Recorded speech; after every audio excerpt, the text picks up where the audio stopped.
Hello, Ms. Buchanan's Algebra 1A class. This is February 26th, and I'm looking at the Unit 3 test study guide, and I'm going to go through every other one, try the other ones on your own, and I'll give you some guidance on those too, since it is a test study guide, just thinking about that right now.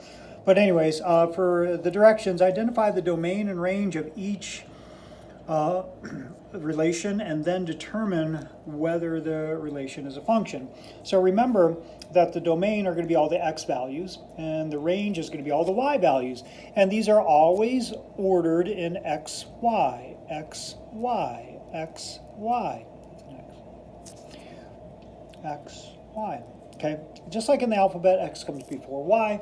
When we're looking at ordered pairs, we are looking at x, y. X is the first number, is what I'm trying to say. So the domain is going to be, you see a -6, a 5, a 0, a -2. Now you could put those in order. It would be -6, -2, 0, and 5.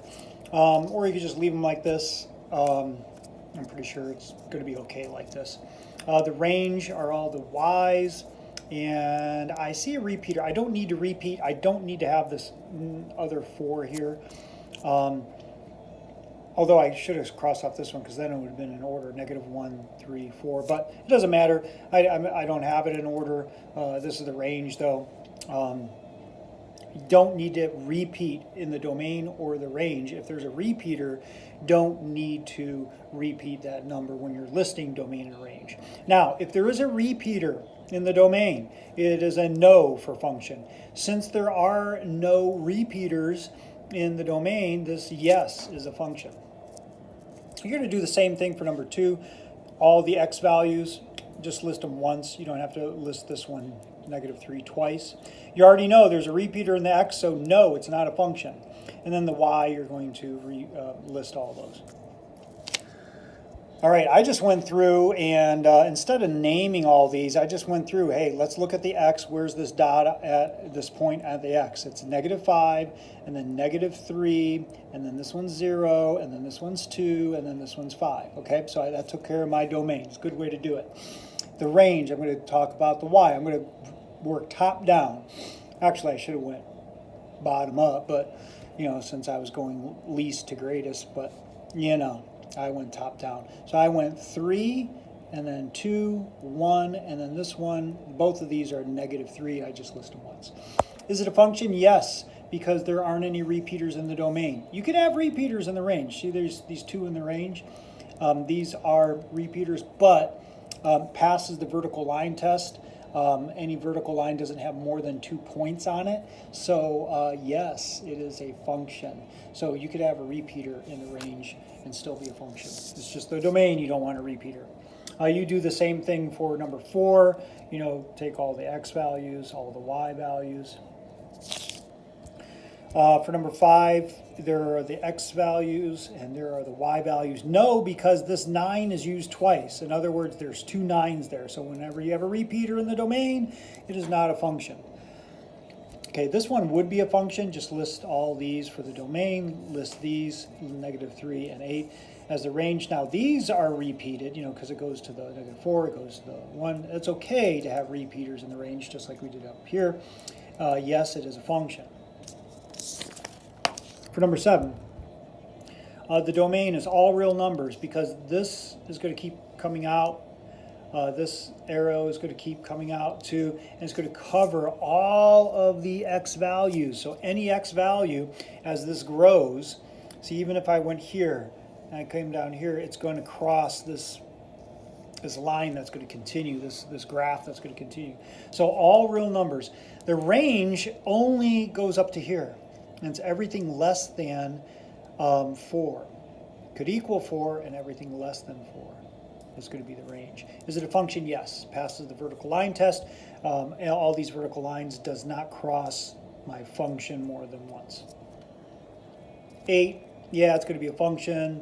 The domain is going to start. It's not going to include -1, 2, 3, 4, 5. It's not going to include -5. But it's going to be greater than -5. So x is greater than -5 is what you're going to want to write for the domain.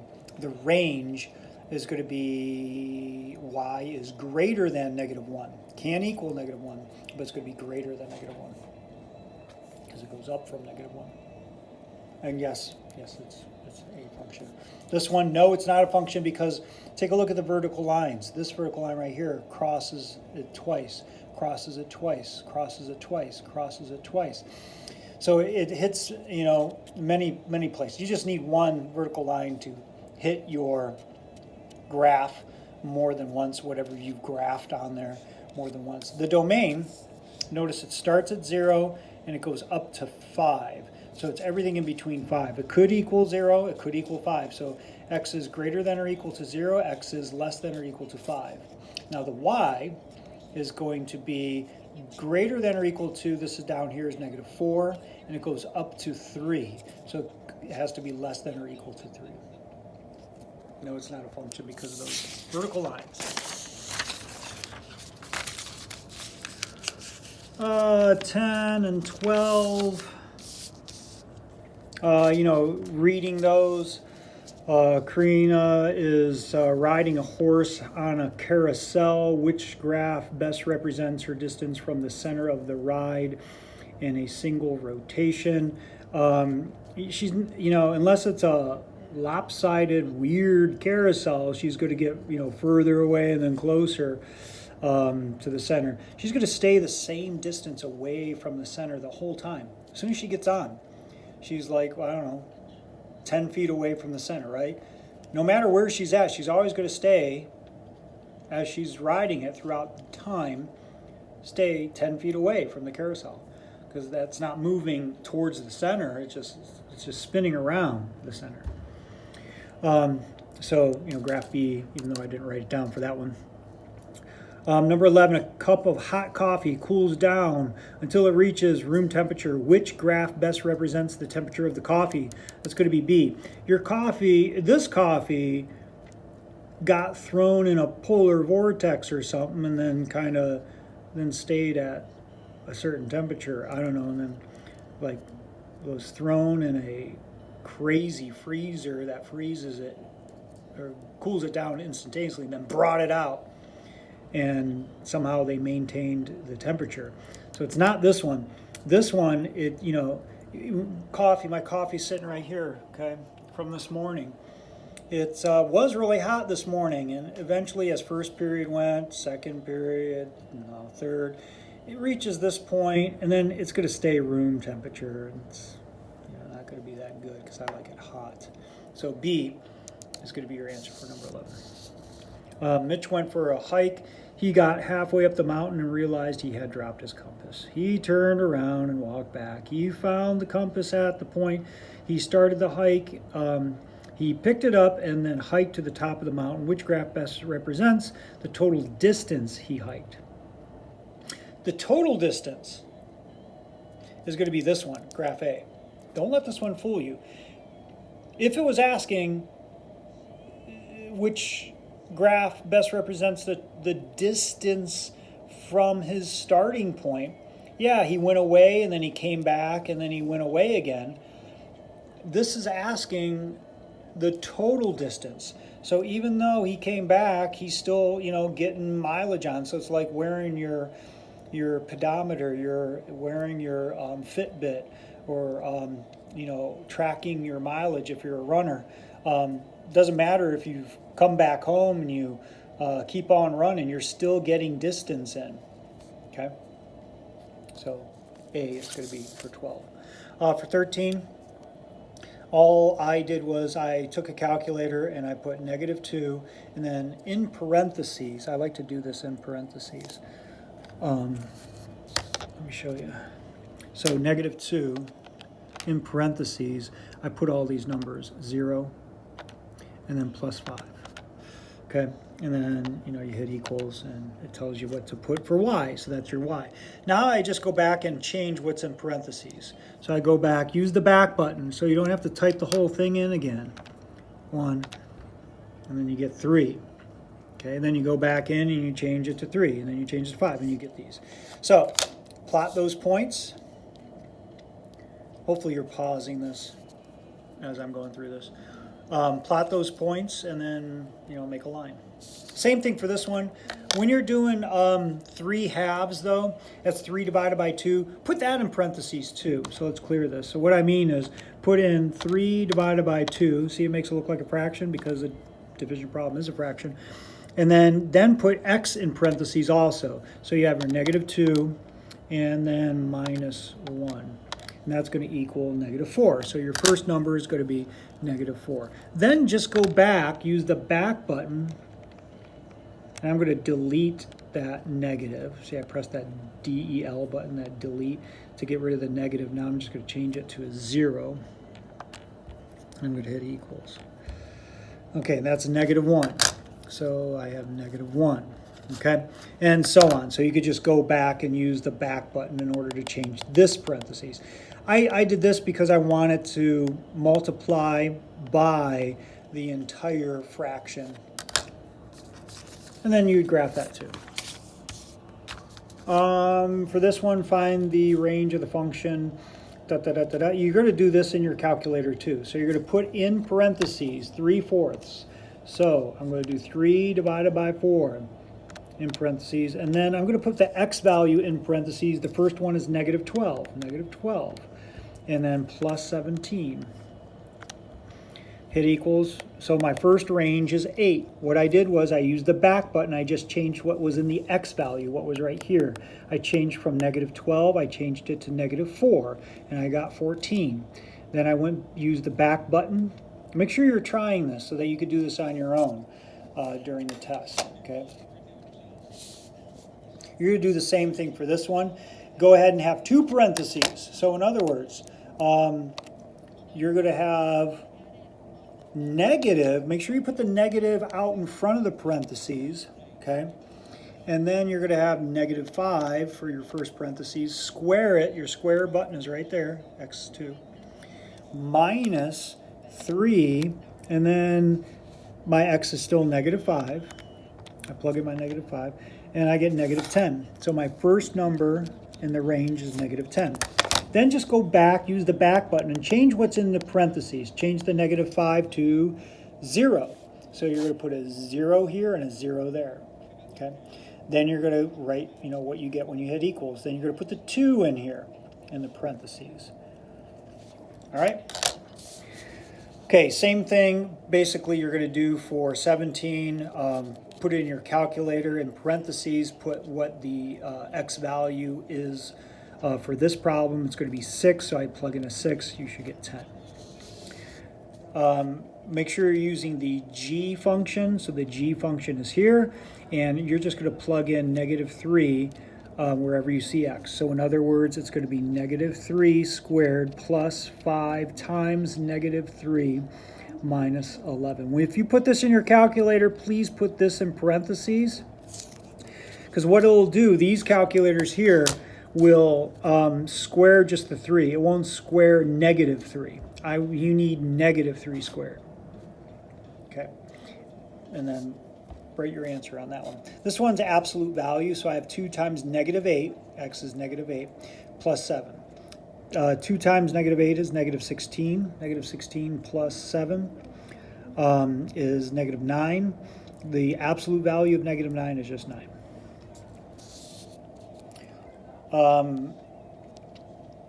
So you're going to take your g and you're going to put for the g function.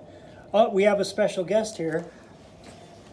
Hi. Look at this, and we're getting it? food. This is Algebra 1A. Oh, nice. Enjoy your food. Thank you, Miss H. You're the best. Okay, we have our g function. I'm going to plug in 7 for the x. And then you're going to take you figure that whole thing out, and then just subtract 15. How do you do that? It's going to be this way, okay? Just like this. So I went ahead and I just incorporated the -4, and I didn't deal with it until the very end because I have to do the absolute value function for h, because h is an absolute value function. Okay, so I figure all that out and I get negative 76. For 22, you're going to take the f function, you're going to put in a negative 1, so it's going to be 5 times negative 1 minus 20, and you're going to add the g function, which is x squared, so it's going to be negative 2 squared plus 5 times negative 2 minus 11. And you could put all of that in your calculator just the way it's looking, and you'll get the answer. Or you could do it the way Miss Buchanan showed you in class, because I was there. She said, just do that f function first, get the answer. Do the g function next, get the answer, and then add the two. You could do it that way too. 23. Okay, if the f of x equals this, and if the f of x equals negative 19. So if y is negative 19, what is x is basically what it's saying. So solve for x, and you should be getting 8 when you isolate the variable.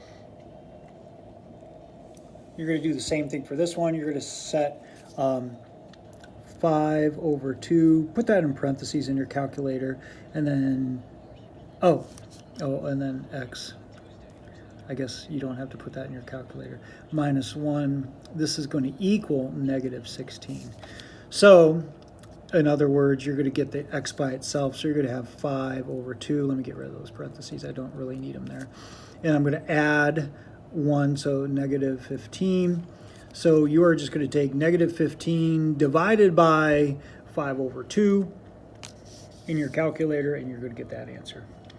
For 25 is actually asking, when x, basically it's asking, f of x, f is when it's negative 6. So when x is 6, negative 6 is basically what it's saying. So when x value is negative 6, so you go back to negative 6, 1, 2, 3, 4, 5, 6. What is y? It's asking. It's way up here. That's 7. So y would equal 7. You do the same thing when f is 0. Now, if this says, if f of x is negative 5, in other words, it's saying when y is negative 5, what is x? So when y is negative 5, I go down 1, 2, 3, 4, 5. What is x? That's 2. So x would be 2. And you do the same thing for 28. Okay, the back page, she said you guys are going to do next week, because there's some stuff that you guys got to do before the test. And hopefully this gets you ready for the test sometime next week.